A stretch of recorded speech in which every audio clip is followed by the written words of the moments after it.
How do you create your own reality? How do thoughts turn to things? You've got to be a match to what's in your vortex in order for you to live in what you want to call manifested terms, what's in your vortex. It's about you setting your receiver to the frequency of the transmitting vortex and not so fixated on the outcome, just enjoying the process of the never-ending becoming. Because what you notice is, as soon as you get something that you've been wanting, you begin to want something else. So there's always going to be that somewhat of a gap between your giving birth to it and it gestating and you receiving it and it coming into full manifestation. You're not ever going to be standing in a position where you've got a whole pile of everything you want all around you. You're not ever going to get there. It is not the nature of eternal beings. There's always going to be something new that you've asked for that you're on the way to. There's always going to be something more that you've asked for that you're on the way to. And it's the on the way to that's life. It's the unfolding of it. That's why everyone who has ever existed, that's why all of us are all focused forward with all of you right here and now. This is the leading edge. This is where manifestation is occurring. This is the happening ground of creation. This is where it is. And we're all focused there with you. And when you stop leaving it to someone else and you stop pouting about what's not happening to you and you take your own bull by the horns and you acknowledge that you are the creator of your own experience and you let the energy that creates worlds flow through you, now you're tuned in, tapped in, turned on. Now you're living life the way you've intended. Now life is the way you meant for it to be. Now you got it going on. Now that's the way you mean to be, in the state of eternal becoming, conscious becoming. I saw it, I wanted it, I wasn't aligned with it, I felt better, I focused my mind, I felt ease about it, I allowed it, it happened. It happened, it happened, it happened, it happened. Things are always working out for me. This is the way you mean to feel. This is the way the larger part of you does feel. But much of the world, instead of looking for that sweet spot and finding it and reveling in the creative process, most are looking at the results of what others have done. So they're sifting manifested stuff into piles and complaining that their pile's not bigger, that somebody else's pile is too big, completely missing the point of creation and offering their attention to it in the action form instead of into the mind thought form that is really where it's at. You following?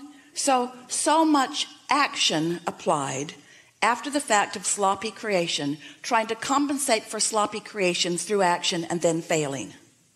That's what most people are doing, instead of getting out ahead of it and thinking the thought that will allow it to be. If you're looking at what is right now, first of all, you're looking at past tense. But if you are caring about the way you feel, now you're tending to what's actively going on. And now you get to be in on, and it's what you want so much. It's what you came for so much. You get to be in on the turning of the thought to the thing. You get to be in on the turning of the thought to the thing. You've already chosen the way you want these things to turn out. And now you're in on witnessing the universal forces assisting you, agreeing with you, supporting you, mandating you, blessing you. You see, we are all eternal beings. It's time for you to, instead of trying to prove your worthiness, just feel worthy. Instead of trying to explain what went wrong, just let it go right. Instead of worrying about the stuff that's not happening, focus on the stuff that is happening, and the stuff that isn't happening will start to happen when you focus on the stuff that is happening.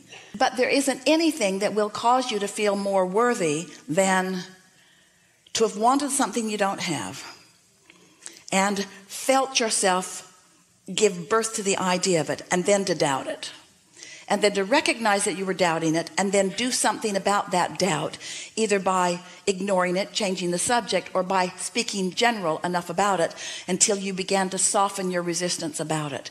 And then to feel the ease sweep over you and begin to feel yourself believing it. Do you know that there is as much movement in you moving from doubt to belief as there is from something turning from a thought to a thing?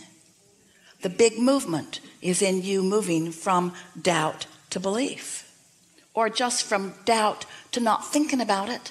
Because if you're not thinking a thought of doubt, it will prove itself to you and you will believe it. Ooh. So when you say, show it to me and then I'll believe it. We say, okay, just stop thinking about it for a little while and we'll show it to you. And then you can believe it. How about that? Show me and then I'll believe it. Okay, but you got to stop thinking about it altogether, because every time you think about it, law of attraction's got you over there where you were last. And where you were last was doubt. And as long as you're focused on it in doubt, you're not letting it move. So if you can stop thinking about it, we'll show it to you. That's the way the universe is working with you.